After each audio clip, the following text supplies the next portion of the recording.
আসলে ওকে ধর্ম ওটা ঠিক না, সঠিক না। মানে মানুষ হত্যা করে সেটা বৈধ, সেটা সমস্যা নাই। গরু গোস্ত খাচ্ছেন কেন সেটার অপরাধে মানুষ হত্যা করবে সেটা বৈধ, সেটা সমস্যা। এর বিপরীতে মানুষ হত্যা করতে সেটা সমস্যা। ওরা গরুর মাংস রপ্তানিতেও ধরেন চতুর্থ আছে, ভুয়া সংবাদ প্রচারে ওরা বিশ্বের শীর্ষ দেশ।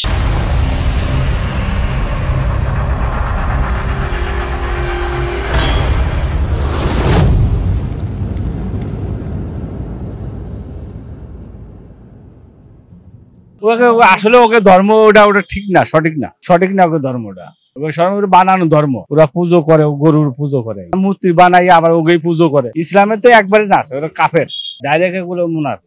আসলে গরু ওরা খায় না, ওরা মা হিসেবে দেখে, যার জন্য ওই হিসেব করে ওরা কি করে এগুলো বাইরে বিক্রি করে দেয়। যেমন বাংলাদেশ বিভিন্ন রাষ্ট্রে চলে যাচ্ছে, ওরা মা হিসেবে দেখে, যার জন্য গরু খায় না। ইনকাম হয় দেখে তো বিক্রি করে।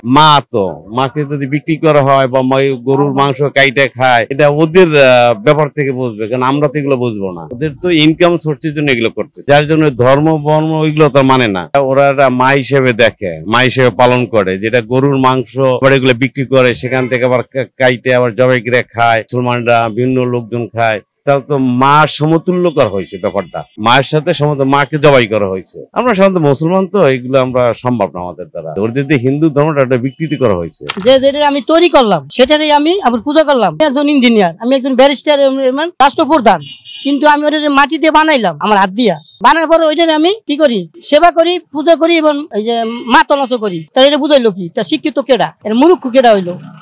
যে সেজদা করতে সে মূর্খ না, কারণ এটা অশিক্ষিত, এটাই। কিন্তু ধর্ম, ওরা যার যার ধর্ম নিজে বিশ্বাস করে, তার নিয়ে থাকা উচিত। একজনের ধর্মের প্রতি আরেকজনের অবহেলা করা উচিত না, এটাই বাস্তব। পৃথিবীতে ধর্ম একটাই হলো মুসলমান, আদম আলাইহিস সালাম থেকে সৃষ্টি করতে আল্লাহ পাক। কিন্তু এখানে একটা বুঝাইতেছে, আপনি নিজেই তো বলতেছে বানানো ওইটা ভগবান, যদি বানায়ও কামাইবো না।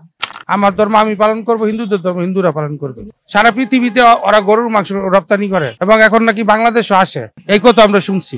এটা তো মনে অর্থ আয় করছে কারণে তো ওরা দ্বিতীয় হয়েছে। আমার ধর্মে হলে আমি এটা পারতাম না। আমার ধর্মে যা আছে বিধান মধ্যে ওটাই আমি করবো। গোহত্যা মহাপাপ, আসলে এটা তো অনেক ডিটেলসে আলোচনার বিষয়। বর্তমান বিজ্ঞান তো বলে গাছপালা উদ্ভিদেরও প্রাণ আছে, তো সেই অর্থে যে আমরা শাকসবজি যারা খাই তারাও তো আমরা প্রাণ হত্যা করছি, সে অর্থে তো এটা হচ্ছে একটা উগ্রবাদী একটা মনোভাব, যেটা মুসলমানদের উপরে ট্যাগ দিয়ে তাদেরকে দমন নিপীড়ন কিভাবে করা যায়, যেটা আমরা ভারতে দেখতে পাচ্ছি আর কি। ভারতে দেখতে পাচ্ছি সাধারণ একটা সংখ্যালঘুদের বা আমাদের মুসলিম ভাইদের উপরে কি পরিমাণ এই শুধুমাত্র একটা ইস্যুকে কেন্দ্র করে তারা মানে মানুষ হত্যা করে, সেটা বৈধ, সেটা সমস্যা নাই। গরু গোস্ত খাচ্ছেন কেন সেটার অপরাধে মানুষ হত্যা করবে সেটা বৈধ, সেটা সমস্যা। এর বিপরীতে মানুষ হত্যা করতেছেন সেটা সমস্যা নেই, কিন্তু গরু হত্যা করতেছেন সেটা অনেক বড় মহাপাপ। তো এটা আসছে সাইন্টিফিক অনেক ব্যাখ্যা আছে, এগুলো আসলে ডিটেলসে আলোচনার বিষয়, এক দুই কথায় তো হয় না। আমাদের বাংলাদেশেও আমরা দেখি যখন কোরবানি ঈদ আসে তখন এটা নিয়ে খুবই মাথা ব্যথা শুরু, অথচ কোরবানি শেষ হলে তারা কেএফসিতে ঠিকই গিয়ে ওই যে মুরগির রান ছাপাইতে পারে, সেটা সমস্যা নেই। কিন্তু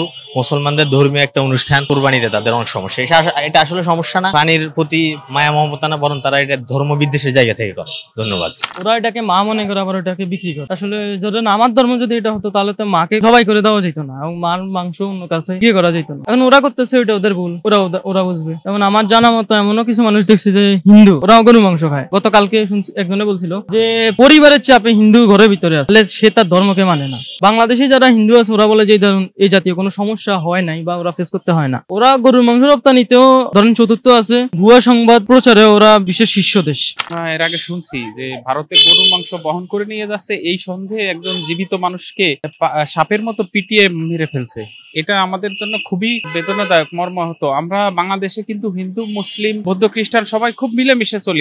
আমি মুসলিম, আমার অনেক হিন্দু বন্ধু আছে অনেক, তো আমাদের ভিতরে কোনো ঝামেলা নাই, সংঘর্ষের সমস্যা নাই। কিন্তু ইন্ডিয়াতে এই জিনিসটা খুবই বেশি, এবং ওরা যতদূর সম্ভব চেষ্টা করে বাংলাদেশের হিন্দুদেরও ওদের মতো উগ্রবাদ করার জন্য। এটা আমি ব্যক্তিগতভাবে মনে করি, ওরা খুব চেষ্টা করে, কিন্তু বাংলাদেশের মানুষ শান্তিপ্রিয়, মিলেমিশে বসবাস করি আমরা। গরুর মাংসের ব্যাপারটা তো এটা আসলে মেনে নেওয়া যায় না। গরুর মাংস একটা খাদ্য, আমরা মুসলিম, আমাদের জন্য এটা খাবার। ওনারা এটাকে মা হিসাবে সম্বোধন করে কেন, হয়তো ওনাদের ধর্মীয় রীতি হইতে পারে। তো এই মায়ের চামড়া দিয়েই তো আবার দেখতেছি জুতা বানায়, তারপরে যে ওনারা যে ঢাকঢোল বানায়, এটা আমরাও ঢাকঢোল ব্যবহার করি গান বাজনায়, তো ওটাতেও খুব গরুর চামড়া ব্যবহার হয়। অবশ্যই তারা ধর্মকে ব্যবহার করে রাজনীতি করছে, এবং তাদের দেশের হিন্দুদেরকে তারা উগ্রবাদী করে তুলতেছে দিন দিন। মুসলমানদের উপরে তারা কঠোর ভাবে অ্যাকশন নিচ্ছে দেখতেছি আমরা বাংলাদেশ থেকে, যেটা বাংলাদেশে নাই। বাংলাদেশে আমরা মিলেমিশে বসবাস করি, এবং তারা যে গরু মাংস মাংসের ক্ষেত্রে যেটা দ্বৈত নীতি অবলম্বন করতেছে, যে তারা একদিকে গরুর মাংস তারা খায় না, জবাই করতে দিবে না বা বহন করলে মানুষ মেরে ফেলবে, আবার অন্যদিকে রপ্তানি করে ব্যবসায় তারা দেশের অর্থনৈতিক চাঙ্গা করবে। এটা আসলে তাদের এই সিস্টেমটা আমরা আসলে পছন্দ করতেছি না। আমরা ইতিহাস থেকে জানতে পারি যে এই ভারতবর্ষ, ইন্ডিয়ার যে ভারতবর্ষ বলে তারা, এটা দীর্ঘ একটা পিরিয়ড মুসলমানরা শাসন করছে। তখন নাকি মুসলমানরা যদি চাইতো,